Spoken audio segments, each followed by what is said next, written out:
Pourquoi tu ris? Non, c'est une pote qui m'a envoyé un message. Une pote? Bah quelle pote? Je suis là. Ouais, mais j'ai aussi d'autres potes. Bah non, moi j'ai pas d'autres potes. T'es ma seule pote. Donc pourquoi t'as d'autres potes? Et tranquille, elle me demandait juste comment ça allait. Tu réponds deux points, ouvrez les guillemets. Je vais très bien, merci, car je suis avec ma seule et unique amie. Ne m'envoie plus jamais de messages, sinon elle viendra te démouler les dents. Point, fermez les guillemets.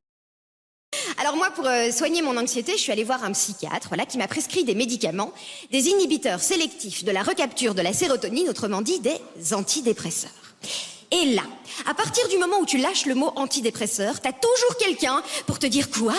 Des antidépresseurs, tu ne peux pas prendre ça, c'est très mauvais pour la santé. Jette cette merde, écoute-moi, tu prends un demi-avocat, voilà.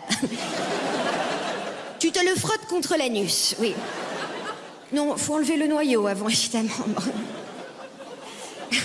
Alors, je suis pas en train de vous dire de prendre ou pas des antidépresseurs, c'est pas mon boulot, je suis pas médecin.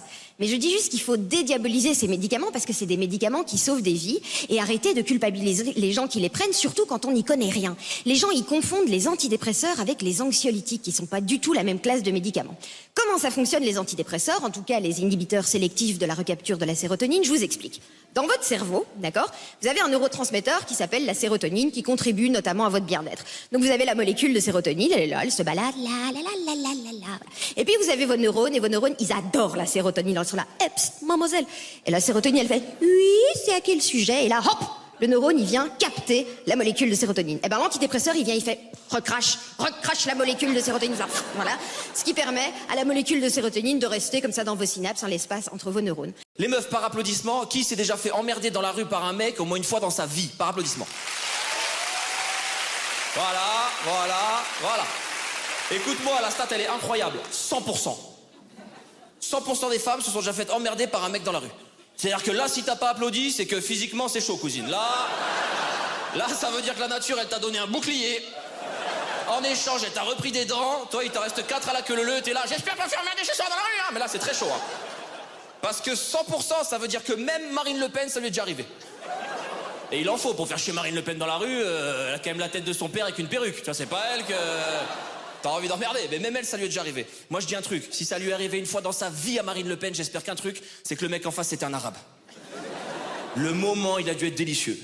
Imagine le gars qui est chaud dans la rue, qui est là. Hé, mademoiselle,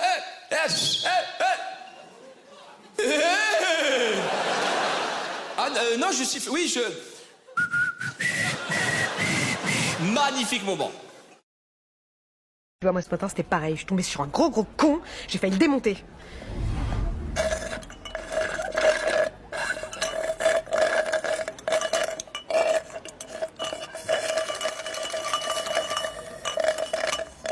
Mais putain de bordel de merde, il est fini ton verre là. Tu veux aspirer quoi? La table, la chaise, le bar, mon âme? Tu gobes de l'air, y a que de l'air dans ton verre là.